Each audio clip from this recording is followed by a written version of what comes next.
अंडा भुर्जी आपने ड्राई तो बहुत बार बनाई होगी, खाई होगी। क्या कभी ग्रेवी वाली एग भुर्जी बना के खाई है? तो जो ग्रेवी वाली एग भुर्जी है ना, बहुत ही ज़्यादा टेस्टी होती है। इसे आप रोटी राइस के साथ सर्व कर सकते हैं। तो चलिए रेसिपी शुरू करते हैं। सबसे पहले आपको यहाँ पे अंडे चाहिए होंगे। तो ये देखिए 6 मैंने अंडे लिए हैं। इससे 3 लोगों के लिए एग भुर्जी है वो बन के तैयार हो जाएगी। इसके बाद आपने अंडों को एक बाउल में तोड़ लेना है और इसमें आपने ना नमक ऐड करना है। तो आधे से कम चम्मच आप इसमें नमक ऐड कीजिए। थोड़ा सा आपने इसमें हल्दी पाउडर ऐड करना है और थोड़ा सा आप इसमें लाल मिर्च पाउडर ऐड कीजिए। लाल मिर्च पाउडर की जगह आप कुटी हुई काली मिर्च भी डाल सकते हैं तीखा करने के लिए। अच्छी तरह से आपने फोक की सहायता से अंडों को फेंट लेना है ताकि नमक मिर्ची जो है अच्छे से इनके साथ मिक्स हो जाए। और इसके साथ में ग्रेवी बनाने के लिए आपको यहाँ पे ना प्याज टमाटर चाहिए होंगे। तो एक बड़े साइज का प्याज और 3 टमाटर का आपने यूज़ करना है। टमाटर थोड़े से ज़्यादा ऐड करेंगे ग्रेवी बढ़ाने के लिए। और जो प्याज है, प्याज को आपने फाइन चॉप कर लेना है। तो प्याज में आपने इस तरह से देखिए कट लगाना है।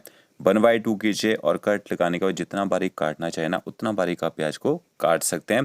तो प्याज की कटिंग यहाँ पे हो चुकी है। जो टमाटर हैं, टमाटरों को आपने ना ग्राइंड करके यूज़ करना है। इससे जो ग्रेवी एकदम स्मूथ बनेगी। यहाँ मैंने एक कढ़ाई ली है, 2 बड़े चम्मच हम उसमें ऑयल का ऐड करेंगे। मैं वेजिटेबल ऑयल का यूज़ कर रहा हूँ। सरसों का तेल डालना चाहें वो भी डाल सकते हैं। खड़े मसाले ऐड कीजिए, तेज़पत्ता, दालचीनी, 2 अपने लौंग ऐड करने हैं, 1 बड़ी इलायची और इसके साथ में 1 छोटा चम्मच आपने इसमें साबुत जीरा ऐड कर देना है। थोड़े से खड़े मसाले डालेंगे ना, बहुत ही ज़बरदस्त फ्लेवर आएगा ग्रेवी में। और इसके बाद आपने इसमें बारीक कटा हुआ प्याज ऐड कर देना है। अब आपने गैस की फ्लेम ना हाई रखनी है और हाई फ्लेम में प्याज को तब तक पकाना है जब तक प्याज का कलर जो है लाइट गोल्डन ब्राउन होना शुरू ना हो जाए। तो ओके, देखिए प्याज यहाँ पे सॉफ्ट हो चुका है, थोड़ा सा कलर भी चेंज हो चुका है। 1 बड़ा चम्मच आप इसमें अदरक लहसुन का पेस्ट ऐड कर दीजिए और गैस की फ्लेम आपने मीडियम रखनी है। मीडियम फ्लेम में अदरक लहसुन के पेस्ट को भी अच्छी तरह से पका लेना है ताकि इसका जो कच्चा और स्ट्रॉन्ग फ्लेवर होता है ना वो ख़त्म हो जाए। तो पेस्ट भी पक चुका है। मसाले ऐड कीजिएगा। आधा छोटा चम्मच आपने इसमें हल्दी पाउडर ऐड करना है। 1 छोटा चम्मच भर के आप इसमें कश्मीरी लाल मिर्च पाउडर ऐड कीजिए। तीखी वाली लाल मिर्च नहीं डाली है, कश्मीरी मिर्च से ना कलर अच्छा आएगा ग्रेवी में। तो हल्दी पाउडर और कश्मीरी लाल मिर्च पाउडर को आपने पका लेना है। फिर आपने इसमें ग्राइंड किए हुए टमाटर ऐड कर देने हैं और आधा चम्मच आप इसमें नमक भी ऐड कर दीजिए। साथ में बचे हुए मसाले होते हैं वो भी ऐड कर देने हैं। आधा चम्मच आपने धनिया पाउडर ऐड करना है। आधे से कम चम्मच जीरा पाउडर ऐड कीजिए। आधे से कम चम्मच आपने इसमें कसूरी मेथी ऐड करनी है और मसालों को भी टमाटरों के साथ अच्छी तरह से आपने मिक्स कर लेना है और 2 से 3 मिनट तक हाई फ्लेम में ना टमाटरों और मसालों को अच्छे से पका लेना है। तो ये देखिए मसाला बिल्कुल ड्राई हो चुका है, टमाटर पक चुके हैं, मसाले पक चुके हैं। 8 से 10 आपने काजू लेने हैं और उनको ना पेस्ट बना लेना है, उनको पीस लेना है, ठीक है।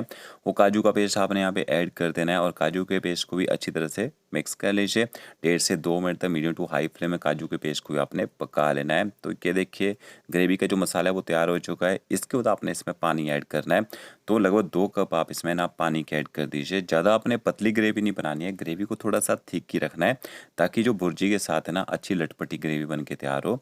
अब ऊपर से कवर कर देते हैं, एकदम लो फ्लेम में पकने दीजिए। यहाँ मैंने एक नॉन स्टिक पैन लिया है, इसमें थोड़ा सा ऑयल ऐड करेंगे। ऑयल के साथ में थोड़ा सा आप इसमें बटर ऐड कीजिए। बटर को आपने मीडियम टू हाई फ्लेम में यहाँ पे मेल्ट कर लेना है और ये देखिए बटर जैसे मेल्ट हो जाएगा, जो आपने एग ना फेंट के रखे होंगे वो एग यहाँ पे ऐड कर देने हैं। अब गैस की फ्लेम आपने ना मीडियम रखनी है और मीडियम फ्लेम में एग को पकाना यहाँ पे शुरू कर देना है। तो ये देखिए इस तरह से ना एग को स्पैचुला की सहायता से मिक्स कर दीजिए।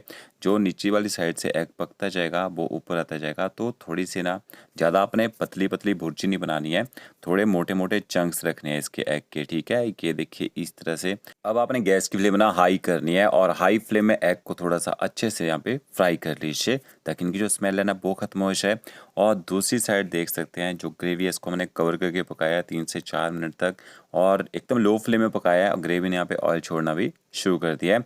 अब आपने जब ग्रेवी अच्छे से पक जाएगी थोड़ा सा पानी हम इसमें और ऐड कर देते हैं क्योंकि यहाँ पे जो एग की क्वांटिटी है वो थोड़ी ज़्यादा है। तो एग को भी अभी हम ना 2 से 3 मिनट तक यहाँ पे ग्रेवी के साथ पकाएंगे तभी अच्छा टेस्ट आएगा। तो ये देखिए जो एग भुर्जी है वो यहाँ पे हमने ऐड कर दी है। अच्छी तरह से एग भुर्जी को अपने ग्रेवी के साथ यहाँ पे मिक्स कर लेना है। तो यहाँ पे मैंने थोड़ी सी एग भुर्जी बचा ली थी क्योंकि अगर ज़्यादा एग भुर्जी डाल देंगे तो इसमें ना ग्रेवी कम हो जाएगी। बट ग्रेवी क्वांटिटी ज़्यादा लग रही है तो बची हुई एग भुर्जी मैंने देखिए यहाँ पे ऐड कर दी है। अच्छे से इसको भी मिक्स कर लेते हैं। अब आपने ना एग भुर्जी को कम से कम 2 से 3 मिनट तक यहाँ पे मीडियम फ्लेम में पकने देना है ताकि ग्रेवी को एब्जॉर्ब कर ले और ग्रेवी अच्छी थिक हो जाए। लास्ट में आपने इसमें बारीक कटा हुआ हरा धनिया ऐड कर देना है। हरे धनिया को भी आपने अच्छी तरह से मिक्स कर लेना है। तो कि आपकी ग्रेवी वाली एग भुर्जी तैयार हो चुकी है। इसे आप रोटी राइस के साथ सर्व कर सकते हैं।